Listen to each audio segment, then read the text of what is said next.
Kahit may mga magagandang pagbabago naman ang Manila kumpara dati, itong pagbabago ang komersalisasyon rin ang kasiraan ng kagandahan ng Pilipinas sa ngayon dahil sa pagsasaayos ng mga bagay-bagay na hindi naman nasira sa kasanayan. Ang mga ito ay faktor lamang ng mga problema pero dapat nating alamin na hindi lahat na ito ay tayo ipagbibigay natin ng sala. Kailangan natin matanton na tayo mismo ang sumisira ng ating kapaligiran, pagkatao at ang tunay na ugali ng Pilipino. Huwag dapat natin ipagpatuloy ang mga kagagawang ito para lamang sa pera o kahit sa ano pa mga bagay na sa tingin natin ay makakabuti para sa sarili lamang.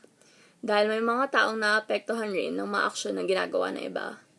Huwag lang dapat nating isipin na ang mundong ito ay tungkol lamang sa sarili natin. Hindi tayo nag-iisa sa mundo at dapat ito ay alalahanin.